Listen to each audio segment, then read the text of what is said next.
Finally, "I suppose you know you've earned 6 months' salary in the last 5 minutes." Fanny eyed him coolly. "Considering the number of your stock force, the time, energy, and labor saved, including wear and tear on the department heads and their assistants, I should say that was a conservative statement." And she nodded pleasantly and left him. 2 days later every stock clerk in the vast plant was equipped with lightweight roller skates. They made a sort of carnival of it at first. There were some spills, too, going around corners, and a little too much hilarity. That wore off in a week. In 2 weeks their roller skates were part of them, just shop labor savers. The report presented to Fenger was this: time and energy saved, 55%. Stock staff decreased by 1/3. The picturesqueness of it, and the almost ludicrous simplicity of the idea appealed to the entire plant. It tickled the humor sense of every one of the 10,000 employees in that vast organization. In the first week of her association with Haynes Cooper, Fanny Brandeis was actually more widely known than men who had worked there for years. The president, Nathan Haynes himself, sent for her, chuckling. Nathan Haynes, but then why stop for him? Nathan Haynes had been swallowed, long ago, by this monster plant that he himself had innocently created. You must have visited it, this gargantuan thing that sprawls its length in the very center of Chicago, the giant son of a surprised father. It is one of the city's show places, like the stockyards, the Art Institute, and Fields. 15 years before, a building had been erected to accommodate a prosperous mail order business. It had been built large and roomy, with plenty of seams, planned amply, it was thought, to allow the boy to grow. It would do for 25 years, surely.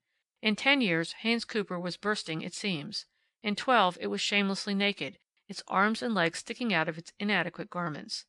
New red brick buildings. Another. 5 stories added to this one. 6 stories to that. A new 15-story merchandise building. The firm began to talk in tens of millions. Its stock became gilt-edged, unattainable. Lucky ones who had bought of it diffidently, discreetly, with modest visions of 4.5% in their unimaginative minds, saw their dividends doubling, trebling, quadrupling, finally soaring gymnastically beyond all reason. Listen to the old guide who, at 15 a week, takes groups of awed visitors through the great plant. How he juggles figures, how grandly they roll off his tongue, how glib he is with Nathan Haynes' millions. "This, ladies and gentlemen, is our mail department. From 2,000 to 2,500 pounds of mail, comprising over 100,000 letters, are received here every day. Yes, madam, I said every day. About half of these letters are orders. Last year the banking department counted 130 millions of dollars. 130 millions! He stands there in his ill-fitting coat and his star, and rubs one bony hand over the other. "Dear me," says a lady tourist from Idaho, rather inadequately. And yet not so inadequately. What exclamation is there, please, that fits a sum like 130 millions of anything?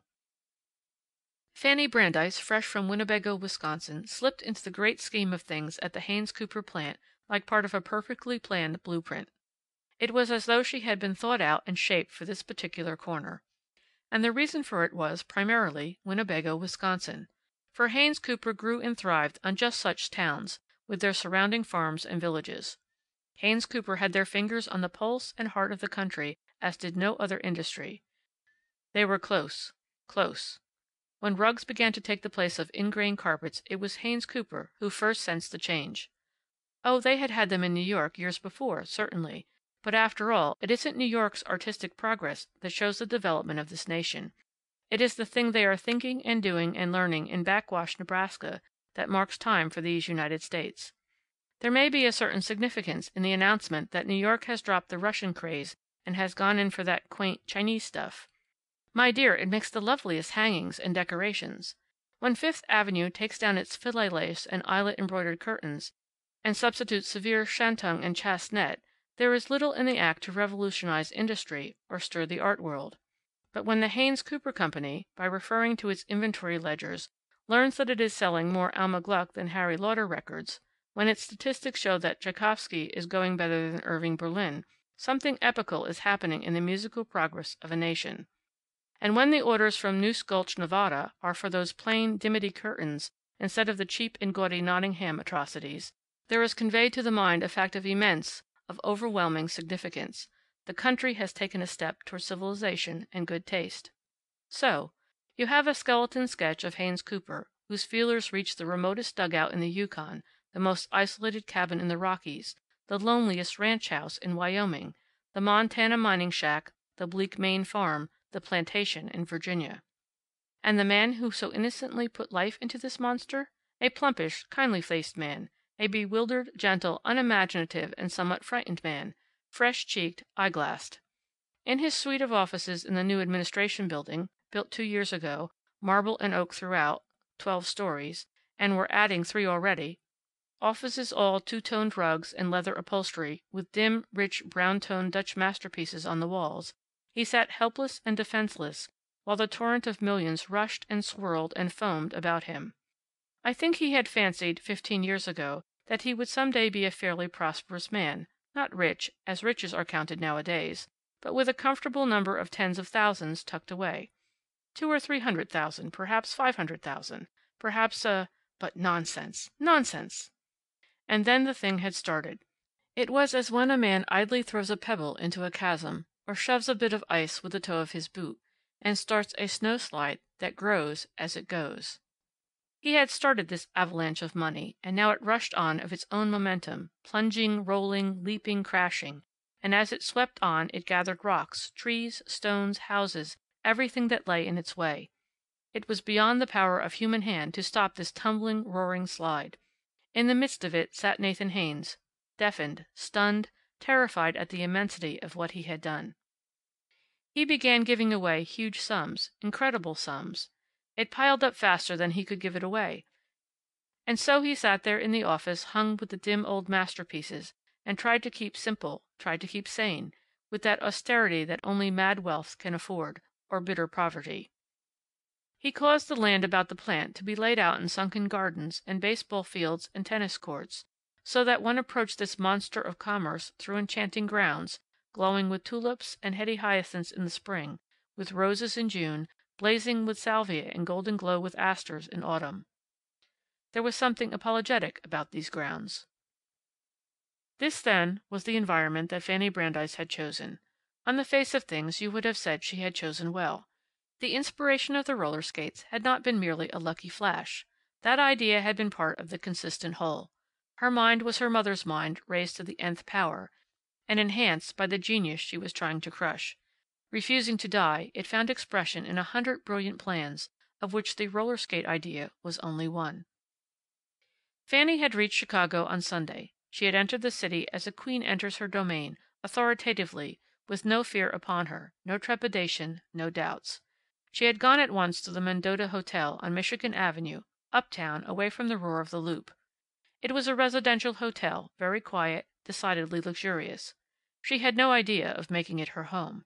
But she would stay here until she could find an apartment that was small, bright, near the lake, and yet within fairly reasonable transportation facilities for her work.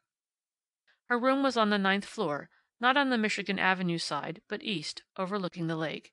She spent hours at the windows, fascinated by the stone and steel city that lay just below, with the incredible blue of the sail-dotted lake beyond, and at night, with the lights spangling the velvety blackness, the flaring blaze of 31st Street's chop suey restaurants, and moving picture houses at the right, and far, far away, the red and white eye of the lighthouse, winking, blinking, winking, blinking. The rumble and clank of a flat-wheeled Indiana Avenue car, the sound of laughter and a snatch of song that came faintly up to her from the speeding car of some midnight joyriders. But all this had to do with her other side. It had no bearing on Haynes Cooper and business. Business, that was it. She had trained herself for it, like an athlete. 8 hours of sleep, a cold plunge on arising, sane food, long walks. There was something terrible about her earnestness. On Monday she presented herself at the Haynes Cooper plant. Monday and Tuesday were spent in going over the great works. It was an exhausting process, but fascinating beyond belief. It was on Wednesday that she had been summoned for the talk with Michael Fenger. Thursday morning she was at her desk at 8:30. It was an obscure desk, in a dingy corner of the infants' wear department, the black sheep section of the great plant. Her very presence in that corner seemed to change it magically. You must remember how young she was, how healthy, how vigorous, with the freshness of the small town still upon her. It was health and youth and vigor that gave that gloss to her hair, conscientious brushing, too, perhaps, that color to her cheeks and lips, that brightness to her eyes. but crafty art in her dramatic insight